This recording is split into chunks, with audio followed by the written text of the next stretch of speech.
Assalamualaikum warahmatullahi wabarakatuh. Alhamdulillah, salawat dan salam kepada Rasulullah Muhammad sallallahu alaihi wasallam. Sahabat Detikers yang saya hormati, kemarin telah kita uraikan sedikit tentang penyakit-penyakit hati. Nah sekarang kita sudah tahu tuh jenis penyakit hati. Setelah tahu cukup sampai di situ? Tidak. Kalau kita mengidap penyakit hati, maka segera mengobatinya. Kenapa? Karena penyakit hati ini jauh lebih berbahaya daripada penyakit fisik. Di akhirat nanti tidak ada orang masuk neraka. Das'at, kenapa kau masuk neraka? Saya 2 kali positif COVID ya Allah. Tidak. Kenapa kau masuk neraka? Menceret saya 20 hari Tuhan. Tidak. Yang bisa membuat kita masuk neraka, sombong, ujub, dengki, gibah, nganggap enteng sholat. Itu semua penyakit-penyakit hati. Nah, betapa pentingnya penyakit hati ini dari penyakit jasmani. Mari saya kasih contoh. Anda bawa kereta, bawa mobil dari Jakarta ke Bogor. Yang nyetir pegang tangan. Yang melihat sepanjang jalan mata. Yang gas rem kaki. Yang berpikir sepanjang perjalanan otak. Tapi begitu ada tikungan, apa tertulis? Hati-hati. Tidak ada tertulis otak-otak.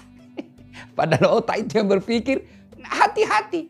Di kantor, Detikers yang saya hormati, di kantor ada pengumuman dari CEO yang berpikir membuat pengumuman itu otak.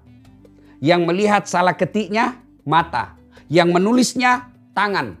Tapi begitu pengumuman itu disampaikan, diumumkan oleh announcer, apa kata announcernya? Perhatian, perhatian.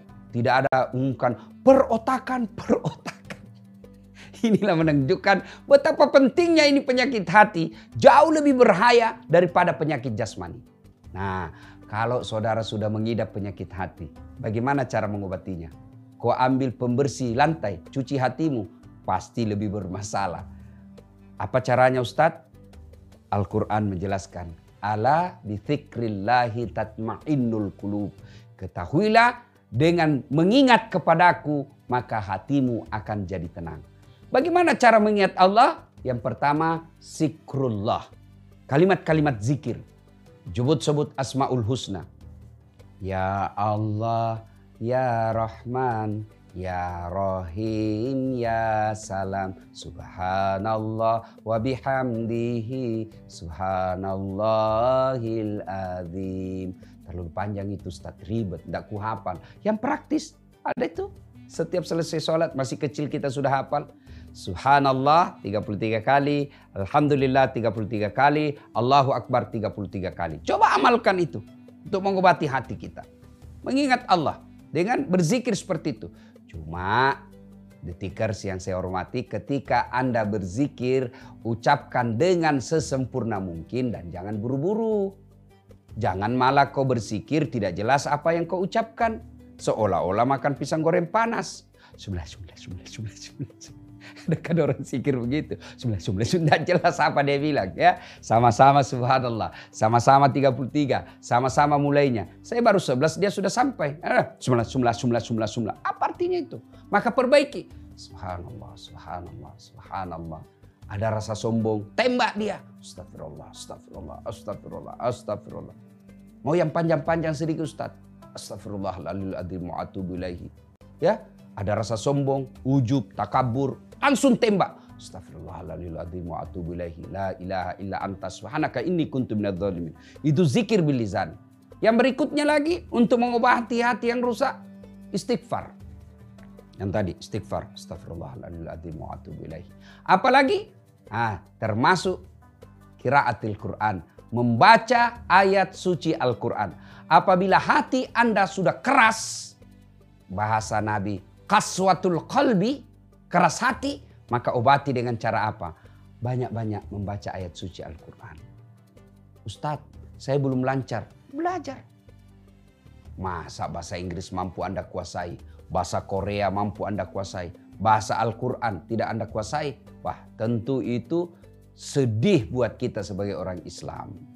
Nah, sudah membaca ayat suci Al-Quran, apalagi termasuk berzikir kepada Allah, termasuk diantaranya adalah aqimis salah. Dirikan sholat. Jadi kalau Anda merasa sudah parah penyakit hati saya ini. Sudah semua yang dijelaskan Ustadz ini penyakit hati, ada semua pada diri saya. Maka segeralah mengobatinya dengan memperbanyak sholat sunnah. Sholat sunnah apa? Ya, prioritaskan sholat sunnah taubat. Mohon ampun kepada Allah Subhanahu wa Ta'ala. Bagaimana caranya sholat sunnah taubat? Tata cara dan bacaannya sama sholat sunnah biasa. Cuma bedanya niat. Kalau tahajud niatnya tahajud. Kalau duha niatnya duha. Kalau sholat taubat, usalli sunnatal taubat raka'ataini lillahi ta'ala. Saya tidak tahu itu Ustaz. Ya sudah bahasa Indonesianya. Saya niat sholat sunnah taubat 2 rakaat sunnah hukumnya bagi saya lillahi ta'ala. Allahu Akbar. Itu pun susah saya hafal Ustaz. Sudah, tidak usah kau hafal. Berdiri tegak menghadap kiblat baru kau bilang saja, Tuhan sembahyang sunat taubat ini nah. Allahu Akbar. Selesai. Detikers yang saya hormati. Penyakit hati harus segera Anda obati. Dan cara mengobatinya, bizikrillah, berzikir kepada Allah. Semoga bermanfaat. Saya Das'at Latif untuk Detikers. Assalamualaikum warahmatullahi wabarakatuh.